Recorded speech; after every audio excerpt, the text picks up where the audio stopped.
नमस्कार दोस्तों, आप सभी का हमारे online platform expert group of education में बहुत बहुत स्वागत है। दोस्तों, एक बार फिर हम आपके पास अपना कोर्स लेकर के आए हैं। ऑनलाइन कोर्स है हमारा यूपी टीईटी का। आज हम इसमें सिलेबस को डिस्कस करेंगे। हमें आशा है कि आप लोगों ने जो हमें ऑफलाइन में प्यार दिया है, हमारा सहयोग किया है, उसी तरीके से आप लोग ऑनलाइन में भी उतना ही प्यार और सहयोग बनाए रखेंगे। दोस्तों, इस कोर्स को ऑनलाइन लाने का एक मकसद है। जैसा आप जानते हैं कि इस समय जो चल रहा है माहौल है वो ऑनलाइन का है। ऑनलाइन के कोर्सेज सस्ते भी होते हैं। हमने भी अपना सस्ता ही कोर्स है।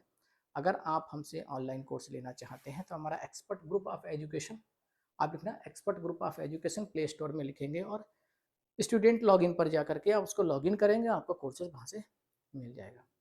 दोस्तों, आज हम यूपी टीईटी के 1 to 5 सिलेबस जो है उसको हम डिस्कस करेंगे। इसको कैसे पढ़ाएंगे और क्या इसके पीछे की हमारी रणनीति रहेगी, इस पर हम चर्चा करेंगे। और जो लोग फर्स्ट टाइम इसको पेपर दे रहे होंगे तो कितने नंबर के क्वेश्चन आते हैं, कौन कौन सा इसका सिलेबस है, इसके कितने पार्ट में ये डिवाइड है, इन सबको हम बात करेंगे। हम जानते हैं दोस्तों कि यहाँ पर बहुत से टीचर ऐसे हैं जो समय ना होने के कारण कहीं भी कोचिंग ज्वाइन नहीं कर पाते। उन लोगों के लिए एक बहुत ही एक अच्छा अवसर है कि घर बैठ के भी पढ़ाई कर सकते हैं। 2-3 घंटे पढ़ाई कर ले, बहुत सफिशियंट है उसके लिए। और हम जो कोर्स हमने जो डिज़ाइन किया है, इसके पीछे हमने क्या रणनीति को फॉलो किया है जिससे कि टीचर जो अपने घर पे बैठ कर के पढ़ाई करेंगे, तो हमने उनके मेंटल स्टेटस को भी देखा है, क्योंकि एक उम्र होती है पढ़ाई की, वो तो अब निकल चुकी है। जो टीचर हैं स्कूलों के जुड़े हुए हैं यहाँ पर, ठीक है, तो उनके लिए भी इस बार टीईटी एप्लीकेबल कर दिया है कि टीईटी निकालना, हालांकि गवर्नमेंट जॉब में रहते हैं वो इस समय, लेकिन उनके लिए कंपलसरी कर दिया गया है। तो दोस्तों, उनके लिए टीईटी अब पढ़ना की एक उम्र है, जॉब करने की, बच्चे पालने की, परिवार देखने की, अब उनको टीईटी पास करना पड़ रहा है, तो ये थोड़ा मुश्किल है। तो कोर्स को कुछ ऐसा डिजाइन किया है हमने कि उनके लिए इस दिक्कत से भी निकला जा सके। तो क्या सर इसमें पढ़ना नहीं पड़ेगा? नहीं, पढ़ना तो पड़ेगा, पढ़ना पड़ेगा, लेकिन इसके पीछे की रणनीति क्या है? हमने ये देखा है कि जो ऑनलाइन कोचिंग चल रही है, क्लासेस चल रही हैं, उन्होंने एक एक सब्जेक्ट की इतनी सारी वीडियोस डाल रखी हैं, इम्पोर्टेंसी को एक दरकिनार कर दिया है। तो मैं इम्पोर्टेंसी, जैसे आप लोग कभी कभी ऑफलाइन में कोचिंग लेते हैं, क्लास लेते हैं और आप टीचर से कहते हैं सर हमको इम्पोर्टेंट पढ़ाइए, तो मैं हर उस नज़र से पढ़ाऊंगा कि इम्पोर्टेंट क्या है। आपके सिलेबस जो दे रखा है बिल्कुल डिट्टो सिलेबस पे चलेंगे, लेकिन इसके पीछे भी हम ये देखेंगे कहाँ से वेटेज ज़्यादा है और किस चीज़ को आप अच्छे से समझते हैं और किस दृष्टिकोण से पढ़ाया जाना चाहिए, व्यावहारिक दृष्टिकोण से, क्योंकि एक उम्र होती है पढ़ने की। 18 साल से पहले आपका बुद्धि में लंबवत विकास होता है और 18 साल के बाद बुद्धि में क्षैतिज विकास होता है। और बीएड बीटीसी जो टीचर करते हैं, जो बच्चे करते हैं, उनका क्या होता है, वो अब समझ सकते हैं, रट नहीं सकते हैं। तो हम समझाते हुए पढ़ाएंगे, बहुत बेसिक लैंग्वेज में पढ़ाएंगे। हर लेक्चर के बाद आपको 15 से 20 क्वेश्चन भी हम आपको कराएंगे, प्रैक्टिस तुरंत होगी, स्पीड बनी रहेगी। ज़्यादा क्लासेस ना करा के हम आपको एक जो अपना सिलेबस रहेगा, जो भी हमारा एक टॉपिक रहेगा, या मतलब जैसे सीडीपी रहेगी, हम कोशिश करेंगे 30 से 35 क्लासेस में कंप्लीट कराएं। ऐसे ही आपकी हिंदी, ऐसे ही आपकी इंग्लिश, जो भी है रहेगा, हम इस तरीके से कंप्लीट कराएंगे। क्योंकि हमारा समय बहुत महत्वपूर्ण है, आपका जो समय है वो बहुत महत्वपूर्ण है। तो हम लोग ज़्यादा बातें ना करते हुए, ज़्यादा समय ज़ाया ना करते हुए मेन मेन मुद्दों पर बात करेंगे। और पॉइंट ऑफ व्यू जो एग्ज़ाम के दृष्टिकोण से जो क्लासेस मतलब पॉइंट्स रहेंगे, हम एग्ज़ाम टाइम पे वो भी आपको प्रोवाइड कराएंगे कि केवल ये क्वेश्चन ऐसे हैं जिनको पढ़ के चले जाइए तो आपका भला हो सकता है। ट्रिक्स बताएंगे, टिप्स बताएंगे और कैसे करके पेपर को सॉल्व करना है, इन सारी बातों पर हम चर्चा करेंगे। लेकिन आज की इस क्लास में हम आपको सिलेबस डिस्कस करते हैं और समझाते हैं, और पूरी रणनीति क्या है इसको पढ़ाने की, कैसे हम इस कोर्स को आपके लिए कंप्लीट कराएंगे, इसको हम आज बताएंगे। चलिए दोस्तों, फिर हम शुरू करते हैं आज की क्लास। और दोस्तों, इसमें क्या है, ये देखिए सिलेबस है आपका। जो टीचर हमारे या स्टूडेंट जो पहले पेपर दे चुके हैं, तो उनके लिए तो कोई दिक्कत नहीं है, क्योंकि वो इसके पैटर्न को पहले से ही जानते हैं, ठीक है। और वो लोग कमेंट करके हमको ये भी बताएं कितना हम सही कह रहे हैं आपसे। इस चीज़ को जरूर आप इस हमें कमेंट करें, जैसे कि अगर आप पॉजिटिव है तो हमें थोड़ा मनोबल बढ़ेगा और कोशिश करेंगे और बेहतर ढंग से हम आपके लिए इस कोर्स को डिजाइन करें और बेहतर करें। जो भी सुझाव आप देना चाहते हैं तो कमेंट के माध्यम से हमको जरूर बताइएगा। तो दोस्तों आपका टीईटी का जो पेपर होता है, ठीक है, तो 1 to 5 जो होता है, कक्षा 1 से कक्षा 5 तक के शिक्षक यानी प्राइमरी के शिक्षक बनना चाहते हैं तो उनका सिलेबस ये है और उनका पैटर्न ये है। और 6 से 8 का अगर आप पेपर देना चाहते हैं, जूनियर के शिक्षक बनना चाहते हैं तो उनका पैटर्न अलग है, ठीक है, लेकिन उसमें कुछ चीज़ें कॉमन है, हम उसकी बात करते हैं। तो दोस्तों इसमें देखिए क्या लिखा है, यूपी टीईटी जो संरचना है इसकी, उत्तर प्रदेश शिक्षा सेवा चयन जो आयोग है उसके द्वारा ये आपका ऑर्गेनाइज कराया जाता है, ठीक है। फिर क्या लिखा है, यूपी टीईटी परीक्षा 1 से 5 के लिए अवधि कितना रहता है इस एग्जाम की, 2.5 घंटे की अवधि, यानी 150 मिनट में आपको ये पेपर सॉल्व करना होता है, ठीक है। और इसमें क्या होता है, एमसीक्यूज क्वेश्चन होते हैं आपके, कैसे होते हैं, एमसीक्यूज होते हैं और प्रत्येक जो प्रश्न होगा उस 1 नंबर का होगा, इससे माइनस मार्किंग नहीं होगी। जो आप बाल विकास पढ़ते हो जिसको सीडीपी बोलते हैं, child development and learning process, तो ये कितना है, 30 नंबर का आता है, 30 क्वेश्चन होंगे, 30 नंबर का होगा। फिर आपका हिंदी भाषा, थोड़ा इन्होंने आगे पीछे कर दिया है, हिंदी भाषा है, हिंदी भाषा, और इन्होंने भाषा प्रथम बोला है, लैंग्वेज 1 लैंग्वेज 2, तो हिंदी भाषा एक अनिवार्य है। आप हिंदी का पेपर तो सबको देने को मिलेगा, लेकिन हाँ, तो इसमें भी आपके 30 एमसीक्यूज होंगे और 30 नंबर का ही होगा। आप देखेंगे भाषा द्वितीय यानी सेकंड लैंग्वेज जो होगी, इसमें आप चुन सकते हैं, ऑप्शन है आपके पास, आप अंग्रेजी ले सकते हैं, उर्दू ले सकते हैं, संस्कृत ले सकते हैं।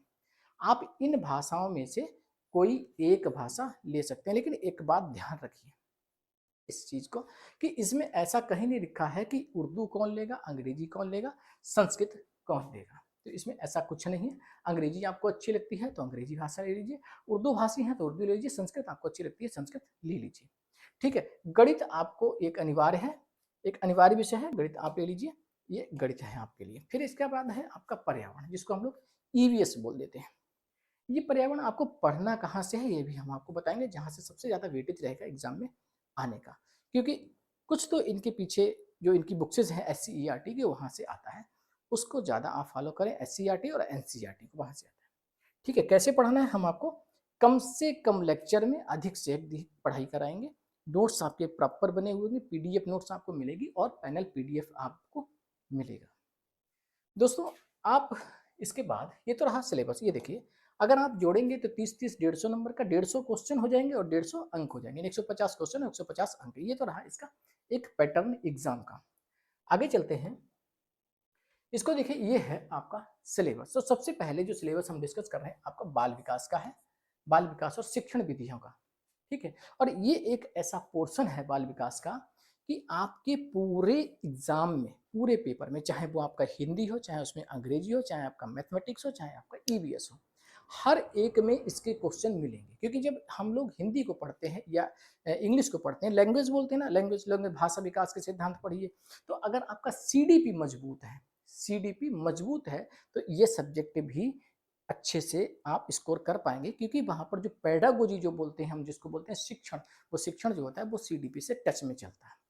तो जिस टीचर की सीडीपी अच्छी होगी तो वो आपको हर सब्जेक्ट अच्छा स्कोर कराएगा, ठीक है। तो दोस्तों आप देखिए बाल विकास में क्या रहेगा, बाल विकास में क्या है, बाल विकास का अर्थ, आवश्यकता, क्षेत्र, अवस्थाएं, और जो बाल विकास के जो प्रतिमान होते हैं जिसको बोलते हैं शारीरिक विकास, मानसिक विकास, संवेगात्मक विकास, भाषा विकास, और ये सारी चीजें, सृजनात्मकता यानी क्रिएटिविटी, इसको हम लोग इसमें पढ़ेंगे। बाल विकास के आधार पर प्रभावित करने वाले जो कारक हैं, यानी वंशानुक्रम का प्रभाव और वातावरण का प्रभाव, ये चीजें हम लोग पढ़ेंगे, ठीक है। फिर इसके बाद सीखने के सिद्धांत, लर्निंग, एक मोस्ट इंपॉर्टेंट ये वाला है, हम लोग लर्निंग को पढ़ेंगे, ये मोस्ट इंपॉर्टेंट है। और आपको बता दें सबसे ज्यादा प्रॉब्लम भी इसी से रहती है, हमारे जो टीचर हैं इसी से रहती है। और यही चीज एक ऐसी है जो लॉजिकल है, जो तर्कपूर्ण है, जो आपको पढ़ने में अच्छा भी लगेगा, अच्छा भी लगेगा, ये थोड़ा सा आपको बांध के रखेगा।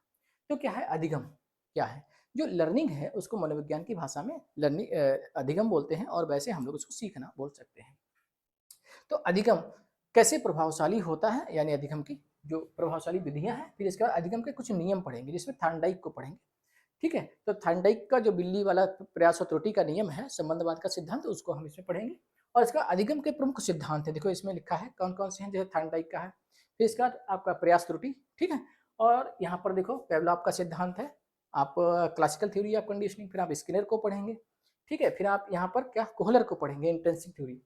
फिर आप देखिए, आप यहाँ पे देखिए पियाजे का सिद्धांत है, पियाजे का सिद्धांत ये तो मोस्ट इंपॉर्टेंट है। आप पियाजे और बेगोट्स्की को भूल नहीं सकते। अगर सीटेट है तो पियाजे, बेगोट्स्की, और आप क्या बोलते हैं उसको, कोहलबर्ग, नैतिक विकास का सिद्धांत, इनको आप बिल्कुल नहीं भूल सकते हैं। तो ये पियाजे का वेटेज भी इसमें बहुत अच्छा खासा रहेगा, तो ये हम लोग इनको बहुत अच्छे से पढ़ेंगे। फिर ये सीखने का वक्र, सीखने के वक्र और क्या लिखा है, सीखने के पठार, यानी अधिगम का वक्र और अधिगम के पठार को भी हम लोग यहाँ पर पढ़ेंगे। ठीक, आगे चलते हैं और अगली स्लाइड में देखिए इसी को आगे बताया गया है कि शिक्षण विधियां, शिक्षण विधियां, शिक्षण विधाएं, क्या लिखा है, शिक्षण का अर्थ है, संप्रेषण है, शिक्षण के सिद्धांत है, शिक्षण के सूत्र पढ़ेंगे, आगमन निगमन, ठीक है, और शिक्षण की नवीन विधाएं और सूक्ष्म शिक्षण और कौशल। आपने एक माइक्रो टीचिंग और मैक्रो टीचिंग पढ़ी होगी जब बीएड या बीटीसी में, जो आपने टीचिंग के लिए, प्रैक्टिस के लिए जब जाते हैं, स्कूलों में भेजा जाता है तो वहाँ पर सिखाया जाता है माइक्रो टीचिंग क्या है, मैक्रो टीचिंग क्या है। माइक्रो टीचिंग में क्या होता है, एक एक स्किल आपका डेवलप किया जाता है। मैक्रो टीचिंग क्या होती है, उसमें कंप्लीटली सिखाया जाता है, ठीक है। तो क्या समावेशी शिक्षा, यहाँ पर हम लोग पढ़ेंगे जो इंक्लूसिव, ठीक है, एजुकेशन सिस्टम है, जिसमें हम लोग क्या विशिष्ट बालकों को भी सामान्य बालकों के साथ पढ़ाते हैं, एकीकृत और एकीकृत, एकल और समावेशी, इस तरीके से हम इसको बांट करके पढ़ेंगे। और अपवादात्मक बालक आपने पढ़ा होगा, विशिष्ट बालक, ठीक है, इसको, ठीक है, तो विशिष्ट बालक भी हम यहीं पर पढ़ेंगे।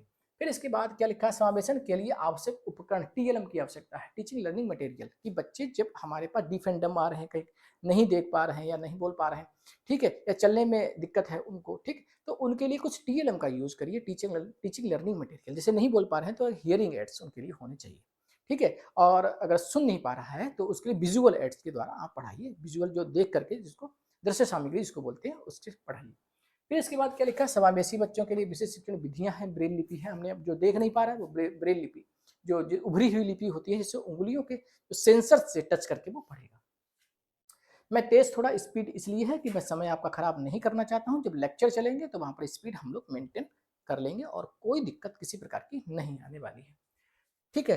फिर इसके समावेशी बच्चों के लिए निर्देशन क्या रहेगा, आवश्यकता, उद्देश्य, विधियां और आवश्यकता के क्षेत्र पढ़ेंगे हम लोग। परामर्श में सहयोग देने वाली संस्थाएं हैं, मनोविज्ञान शाला, उत्तर प्रदेश प्रयागराज, मंडलीय मनोविज्ञान, इनके बारे में हम लोग पढ़ लेंगे, कहाँ कहाँ ये भी आ सकता है और किस किस वर्ग में ये लगी हुई है और क्या क्या यहाँ से फैसिलिटीज प्रोवाइड करी जा रही हैं बच्चों को, ठीक है। इसके बाद हम इसमें बाल अधिगम में निर्देशन एवं परामर्श का महत्व, इसको पढ़ेंगे। अधिगम और अध्यापन, बालक कैसे सोचते हैं, कैसे तर्क करते हैं, ठीक है, कैसे चिंतन करते हैं, बालक जो विद्यालय में प्रदर्शन कैसा रहता है सफलता प्राप्त करने में, और कैसे असफल होते हैं, इसके पीछे क्या कारण है, इन पर हम लोग विचार करेंगे। अधिगम और अध्यापन की बुनियादी प्रक्रियाएं, बालकों की अधिगम कार्यनीतियां, सामाजिक क्रियाकलाप, और ये सारी चीजें हम लोग इसमें पढ़ेंगे। फिर क्या लिखा है, एक समस्या समाधानकर्ता और वैज्ञानिक अन्वेषक के रूप में बालक, इसमें पियाजे ने एक लाइन कही थी हमसे हमसे सॉरी पियाजे, जीन पियाजे हम लोग पढ़ते हैं, जीन पियाजे का आपने कौन सा सिद्धांत पढ़ा था दोस्तों, कॉग्निटिव थ्योरी, जिसको बोलते हैं संज्ञानात्मक विकास का सिद्धांत। जीन पियाजे का कहना है, एक नन्हा वैज्ञानिक है, बच्चा क्या है, नन्हा वैज्ञानिक है, वह अपने ज्ञान को खुद बढ़ाता है, एक्टिव लर्नर कहते हैं इसको, है, एक्टिव होकर के सीखता है, प्रयोग करके सीखता है, अन्वेषण करके, खोज करके सीखता है, खोज करता भी बोला है। बालक में अधिगम की वैकल्पिक संकल्पना, अधिगम प्रक्रिया में महत्वपूर्ण चरणों के रूप में त्रुटियों को समझना। फिर इसके बाद बोध और संवेदनाएं, प्रेरणा और अधिगम, अधिगम में योगदान देने वाले कारक, निजी और पर्यावरणीय। दोस्तों ये था हमारा, इसमें एक चीज आपने नोट की होगी, जरा देखो, हमने इतना सब पढ़ लिया, इसमें कहीं पर बुद्धि के सिद्धांत का जिक्र नहीं आया है, और आप ये भी नहीं कह सकते कि सर ये इंपॉर्टेंट नहीं है। इंटेलिजेंस, ठीक है, तो बुद्धि के सिद्धांत जो हैं आपके वो पढ़ाए जाएंगे, क्योंकि आ जाएगा बुद्धि का जो सूत्र होता है आईक्यू निकालने का, वो फार्मूला बताइए जो CA/M में होता है, ठीक है। तो हम लोग बुद्धि के सिद्धांत जब इसमें नहीं है, लेकिन ये भी कहीं ने लिखा कि नहीं पूछा जाएगा, तो उस इसमें हम कुछ अपने पास से इंसर्ट भी करेंगे, ठीक है। कुछ मनोविज्ञान के क्वेश्चन आते हैं, तो मनोविज्ञान की हिस्ट्री को भी हम थोड़ा बहुत पढ़ेंगे, कहाँ से इन्होंने साइकोलॉजिकल स्कूल जो था वो स्टार्ट किया था, ठीक है। तो वो सारी चीज़ें, इनके जनक कौन थे, ये सारी चीज़ें थोड़ी बहुत पढ़ेंगे, बेसिक चीज़ें जो आपके लिए इंपॉर्टेंट रहेंगी। लेकिन जो जिस चीज़ का वेटेज ज़्यादा है, जो चीज़ आपके लिए इंपॉर्टेंट ज़्यादा है, उस पर ज़्यादा फोकस करेंगे, और दोस्तों मैं आपसे कहूँ कि ये मैं कम से कम क्लासेस में पूरा कराने का कोशिश करूँगा। और प्रैक्टिस टेस्ट हमारे हर लेक्चर के बाद रहेंगे। 20 क्वेश्चन, 20, 15, 10 कैसे भी क्वेश्चन होंगे आपकी प्रैक्टिस में कराऊंगा, और इसके बाद हम लोग क्या करेंगे, कंप्लीट टेस्ट प्रैक्टिस भी कराएंगे। ठीक है, चलिए दोस्तों ये देखिए अपना क्या है, हिंदी वाला पोर्शन है। ये लैंग्वेज वन एक अपठित अनुच्छेद आएगा, कहने का मतलब अनसीन पैसेज आएगा, उसमें कुछ क्वेश्चन दिए होंगे, वर्णमाला पढ़ेंगे, स्वर और व्यंजन को पढ़ेंगे हम लोग। क्या है, वर्णों के मेल से मात्रिक तथा अमात्रिक शब्दों की पहचान, वाक्य रचना पढ़ेंगे हम लोग। ठीक है, फिर इसके सभी ध्वनियों का पारस्परिक अंतर पढ़ेंगे, और ये जो कुछ अक्षर दिए हुए हैं, शा शा शा वा वा, और ये डा ढा छा छा और अणा और ना की ध्वनियां, इनमें अंतर पढ़ेंगे, इनको समझेंगे। भाषा की सभी परिभाषाएं, वर्ण, अनुस्वार, क्या लिखा है, अनुनासिक और चंद्र बिंदु में अंतर, इनको पढ़ेंगे हम लोग। हिंदी भाषा की परिभाषाएं पढ़ेंगे, वर्ण, ठीक है, ये डबल हो गया, ये डबल लाइन लिखी हुई है। संयुक्ताक्षर और अनुनासिक ध्वनियों के प्रयोग से बने शब्द, इनको पढ़ेंगे। सभी प्रकार की मात्राएं हम लोग पढ़ेंगे। फिर विराम चिन्हों को हम लोग पढ़ेंगे, अल्प विराम है, अर्ध विराम है, पूर्ण विराम है, प्रश्नवाचक है, विस्मयबोधक है, ये हम लोग यहाँ पर पढ़ेंगे। विलोम शब्द, ठीक है, विलोम है, समानार्थी है, तुकांत और ये ध्वनि वाले शब्द पढ़ेंगे शब्द विचार के अंतर्गत। और ये आप हम लोग ग्रामर में थोड़ा सा संज्ञा, सर्वनाम, विशेषण, इसको पढ़ेंगे। वचन पढ़ेंगे और काल पढ़ेंगे। प्रत्यय, उपसर्ग, ठीक है, प्रत्यय है, उपसर्ग है, तत्सम, तद्भव है, देशक विदेशक शब्दों की पहचान करेंगे। लोकोक्तियां और मुहावरों को भी हम लोग पढ़ेंगे। ठीक है, आगे चलते हैं। ये देखिए आपका हिंदी संधि, संधि पढ़ेंगे, व्यंजन संधि, विसर्ग संधि, संधि को हम लोग अच्छे से पढ़ेंगे। वाच्य, समाज एवं अलंकार में भेद, कवि और उनके लेखकों की रचनाएं ट्रिक से आपको याद कराएंगे। और जो भी हिंदी पढ़ाई जाएगी उसमें भी आपको ट्रिकी रहेगी थोड़ी सी, कि आपको पहचानने में दिक्कत ना हो।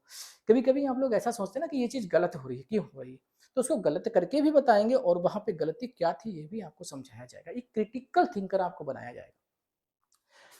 भाषा विकास का अध्यापन, अधिगम और अर्जन। अब देखिए ये वाला पोर्शन है, ये वाला पोर्शन जिसको, ये आपका कहाँ से चलेगा, सीडीपी से चलेगा। अगर आपका सीडीपी अच्छा है, बाल विकास अच्छा है, ठीक है, तो ये आपका सुनने और बोलने की भूमिका है, मौखिक और लिखित रूप में विचारों को एक भिन्न कक्षा में पढ़ाने की चुनौतियां, भाषा विकास की कठिनाइयां, त्रुटियां और विकास, भाषा बोध गम्यता और प्रवीणता का मूल्यांकन, अध्यापन और अधिगम सामग्रियां और उपचारात्मक अध्यापन। देखो टीएलएम की बात हम लोगों ने उधर भी की थी, टीएलएम की बात हम लोग यहाँ भी कर रहे हैं, ये देखिए, ठीक है, तो ये भी हम यहाँ पर बात कर रहे हैं। तो इसका मतलब हम लोग यहाँ पे ये जो पोर्शन है आपका सीडीपी। लेकिन एक बात मैं बता दूं, जैसे हमारा सीटेट जो होता है उसमें क्लासिफिकेशन होता है। क्या होता है कि हिंदी में आपके 2 पैराग्राफ आएंगे जो 15 नंबर के होंगे, और 15 नंबर की आपकी पेडागोजी आएगी। लेकिन इसमें यहाँ पर ऐसा कहीं कुछ भी नहीं दिया है कि कितने का कितना आएगा। हाँ, यह है कि हिंदी से आपका 30 नंबर का आएगा, मैथ से आपका 30 नंबर का आएगा, ईवीएस से आपका 30 नंबर का आएगा, सीडीपी से आपका 30 नंबर का आएगा, और जो लैंग्वेज दूसरी रहेगी आपकी, चाहे इंग्लिश हो, चाहे वो संस्कृत हो, चाहे वो, ठीक है, उर्दू हो, वहाँ 30 नंबर का आएगा। लेकिन ऐसा नहीं है कि आपका पेडागोजी से कितना आएगा या आपके ग्रामर से कितना आएगा, उसके वेटेज कितना रहेगा, ऐसा यहाँ पर कोई भी स्पष्ट नहीं है। ठीक है, अच्छा, सिलेबस को भी ये कभी कभी क्या करते हैं, उन्होंने एक लाइन लिख रखी है कि इसके डिफिकल्टी लेवल रहेगा वो 12th तक का रहेगा। तो कभी कभी आप लोग घबरा जाते हो कि कितना ज़्यादा पढ़ा जाना चाहिए, तो वहाँ पर आप अपना दिमाग मत लगाइएगा। मैं खुद अपना दिमाग का यूज़ करूँगा, कैसे पढ़ाना ये पूरी मेरी गारंटी रहेगी। ठीक है, कोशिश करूंगा कि सारे क्वेश्चन आपको चुनवा दूं, सारे क्वेश्चन आपके निकलवा दूं। फिर क्या लिखा है, देखिए, लैंग्वेज 1 अनसीन पैसेज रहेगा, सेंटेंस रहेगा, सब्जेक्ट प्रेडिकेट रहेगा, टाइप ऑफ सेंटेंस रहेगा, पार्ट्स ऑफ स्पीच रहेगा, फिर काइंड्स ऑफ नाउन है, प्रोनाउन है, एडवर्ब है, एडजेक्टिव है, वर्ब है, क्या लिखा है, प्रीपोजिशंस है, कंजंक्शंस है, ये चीजें रहने वाली हैं। और इसके बाद क्या लिखा है, टेंस रहेंगे, प्रेजेंट, पास्ट, फ्यूचर, वोकैबुलरी रहेगी, पंक्चुएशन रहेगा, word formation, active passive voice, active passive पढ़ा होगा, कृतवाच्य कर्मवाच्य हिंदी में बोला जाता है, सिंगुलर और प्लूरल रहेगा, जेंडर रहेंगे। ये आपका इंग्लिश का सिलेबस है, और इसके बाद भी इसमें इंग्लिश में भी, ठीक है, पेडागोजी रहने वाली, जिन्होंने बताई नहीं लेकिन रहेगी। ठीक है, ठीक, ये देखो आपका उर्दू का है, ये उर्दू का सिलेबस है। ये हमारे पढ़ने में थोड़ा नहीं आ पाएगा, क्योंकि इसके टर्म्स जो हैं, जैसे ज़बान की फ़न्नी महारतों में, महारतों की मालूमात, मशहूर अदीबों एवं शायरों की जो भी है, आप उर्दू भाषी जो हमारे छात्र होंगे वो इसको समझ पाएंगे अच्छे से। फिर इसके बाद में आगे चलते हैं, हम लोग ने संस्कृत का भी ये पोर्शन दे रखा है, अकारांता पुल्लिंग, ठीक है, और अकारांता स्त्रीलिंग, अकारांता, ठीक है, और इकारांता, उकारांता, ये जो हम लोग इसको पढ़ेंगे। ये संज्ञाएं हैं, घर, परिवार, परिवेश, पक्षियों का उपयोग, ये यहाँ पर पढ़ेंगे। घर, परिवार, ये भी देखिए यहाँ पर डबल ये हो गया है, चलिए कोई बात नहीं। ठीक, सर्वनाम है, क्रियाएं हैं और शरीर के प्रमुख अंगों के संस्कृत शब्द। शरीर के प्रमुख अंग यानी जीवा को क्या, जीभ को क्या बोलते हैं ये लोग, आँख को ये बोलते हैं, चक्षु बोलते हैं। ठीक है, तो ये चीजें हम लोग पढ़ेंगे। अव्यय पढ़ेंगे, संधि पढ़ेंगे, संख्याएं, लिंग, वचन, प्रत्याहार, इनको पढ़ेंगे और कुछ शब्द पढ़ेंगे, पर्यायवाची शब्द, विलोम शब्द, और ये कवियों और लेखकों की रचनाएं, जैसे कालिदास ने क्या लिखा है, कुछ ऐसी रचनाएं जो संस्कृत की रचनाएं होंगी उनको पढ़ेंगे। भाषा विकास का अध्ययन, ये वाला आप देखिए, मैंने कहा ये CDP का ये वही वाला है जो हमने हिंदी में अभी समझाया आपको। ठीक है, तो CD आपकी मजबूत रहेगी, पेडागोजी आपकी मजबूत रहेगी, तो ये सारी चीजें आपकी मजबूत रहने वाली है। इसके बाद देखिए ये थोड़ा सा आपका है गणित का। ठीक है, हम लोग किस किस चीज को समझ चुके हैं, हम लोग पेडागोजी जो CDP होता है उसको देख चुके हैं, हम लोग हिंदी को देख चुके हैं, हम लोग अंग्रेजी देख चुके हैं, हम लोग संस्कृत को देख चुके हैं। ठीक है, उर्दू हमने देखा है।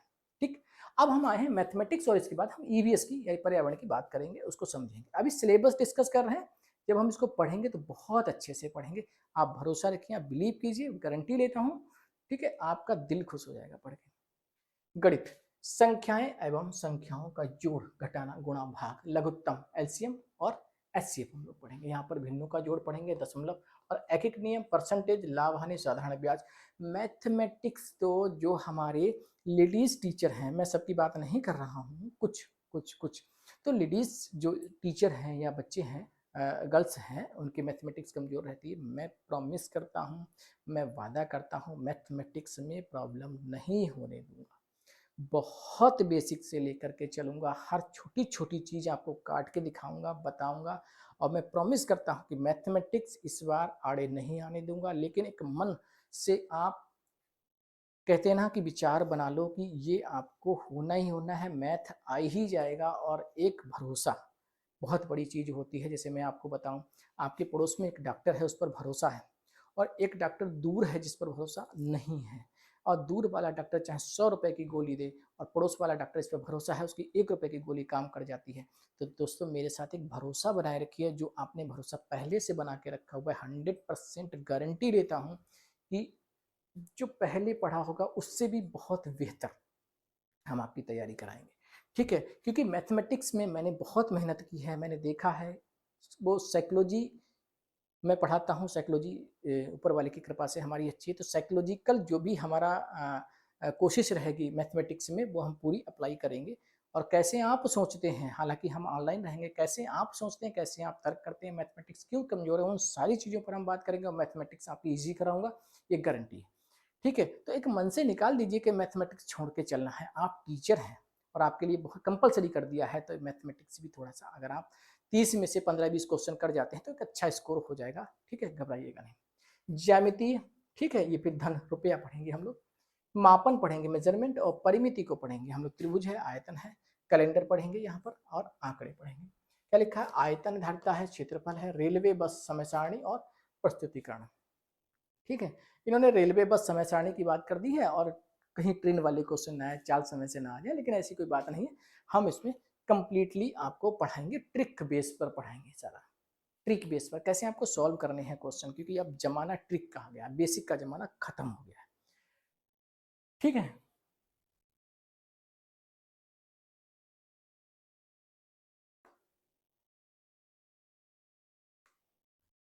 ठीक है, ये देखिए आप गणित अध्यापन संबंधी मुद्दे, इसको हम बात करते हैं। ये वो है जो आप टीचर हैं, आप पढ़ा रहे हैं, और आपको किस तरीके से उन चीज़ों को हैंडल करना है एग्जाम टीचिंग के दौरान। कुछ ऐसे मुद्दे हैं, गणितीय तर्क, यानी बच्चे कैसे तर्क करते हैं, कैसे चिंतन करते हैं, बालक कैसे सोचते हैं मैथमेटिक्स में, तो उसकी बात करते हैं। यानी एक बच्चे ने 1 और 1 11 बोला, 1 और 1 2 बोला, एक ने 1 और 1 2 बोला, एक ने 1 और 1 11 बोला, तो उसके पीछे जो इसने 1 और 1 2 बोला है, उसने क्या तर्क लगाया है, और जिसने 1 और 1 11 बोला है उसके पीछे का क्या तर्क है। तो हम लोगों को ये, हम टीचर हैं, टीचर को समझना जरूरी है।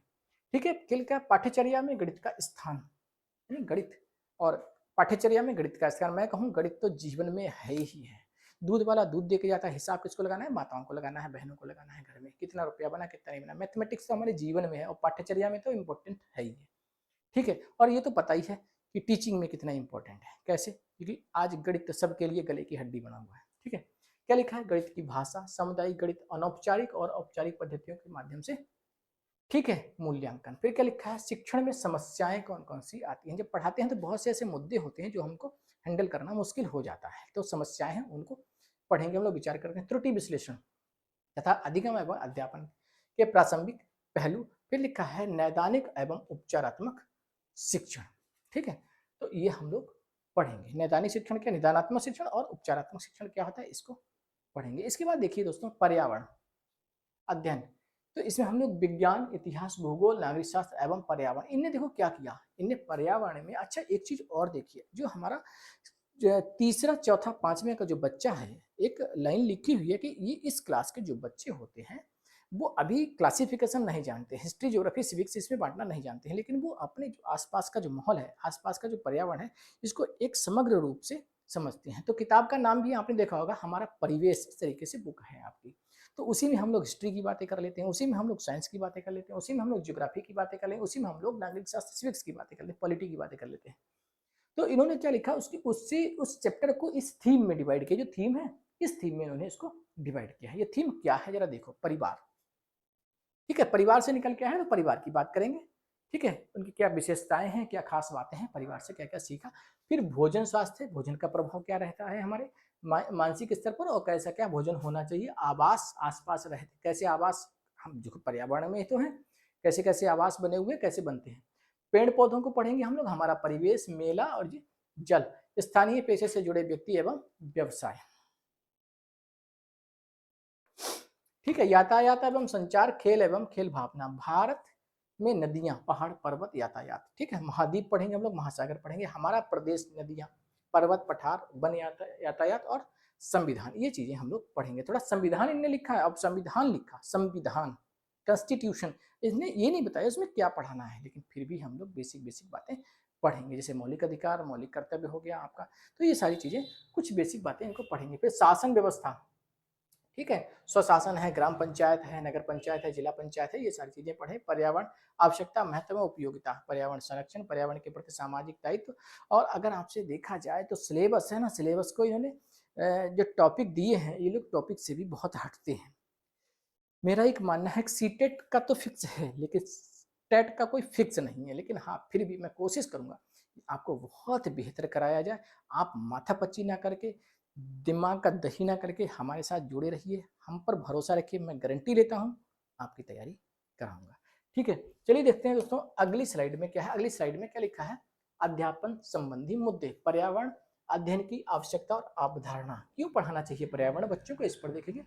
पर्यावरण अध्ययन का महत्व, एकीकृत पर्यावरण, ठीक है, इसको पढ़ेंगे हम लोग। पर्यावरण अध्ययन एवं पर्यावरणीय शिक्षा, इसको हम लोग पढ़ेंगे।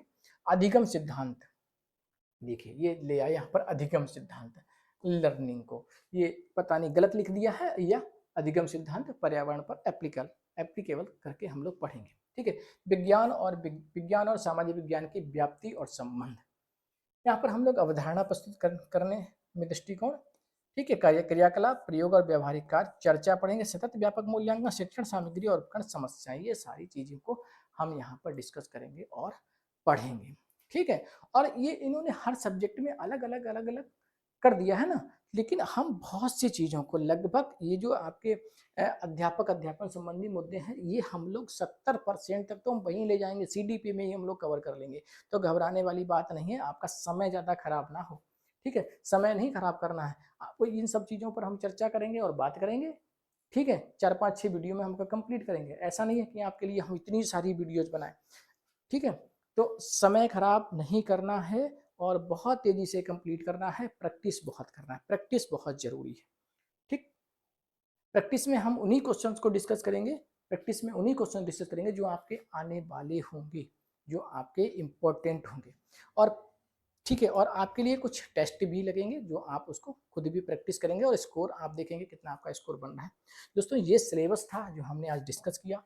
और दोस्तों अगर आप हमसे क्लास लेना चाहते हैं, ठीक है, और आपका कोई क्वेरी है, कुछ पूछना चाहते हैं तो हमें ज़रूर पूछिएगा। क्लास लेना चाहते हैं ऑनलाइन, यूट्यूब पर हमारी जो क्लास रहेगी वो आपके प्रैक्टिस सेट रहेंगे, हम आपके प्रैक्टिस सेट कराएंगे और आपकी प्रैक्टिस चलती रहेगी सब्जेक्ट वाइज, कोई दिक्कत नहीं है, क्वेश्चनिंग रहेगी, ठीक है। और यहाँ पर जो रहेगी हमारी, जो आपको क्लास लेना है, तो आप एक्सपर्ट ग्रुप ऑफ एजुकेशन के नाम से हमारा एक एप्लीकेशन है यूट्यूब, सॉरी आपका प्ले स्टोर में जाके अपने मोबाइल के प्ले स्टोर को खोलिए, वहाँ पर एक्सपर्ट ग्रुप ऑफ एजुकेशन लिखिएगा और ये वाला लोगो बना हुआ है, इसको आप डाउनलोड कर लीजिए और डाउनलोड करके आप स्टूडेंट लॉगिन पर जाइए और उसको स्टार्ट कर लीजिए। कोर्स लगा हुआ है, बहुत नॉमिनल प्राइस में है, ज़्यादा महंगा नहीं है, क्योंकि ऑनलाइन के कोर्सेज सस्ते होते हैं और कुछ कोर्सेज ऐसे भी चल रहे हैं वो बहुत ही ज़्यादा सस्ते मिल जाते हैं, लेकिन आपको भ्रम में डाल देंगे। ठीक है, तो एक स्ट्रेटेजी, एक प्लान, ठीक है, हम आपको देंगे बना करके और सटीक तैयारी कराएंगे। तो दोस्तों, आज का ये सेशन था, सिलेबस हमने डिस्कस किया, कैसा लगा आपको हमको जरूर बताइएगा। अपना प्यार और सहयोग बनाए रखिएगा। तो आज का लेक्चर हम यहीं समाप्त करते हैं। आपका दिन शुभ हो। नमस्कार।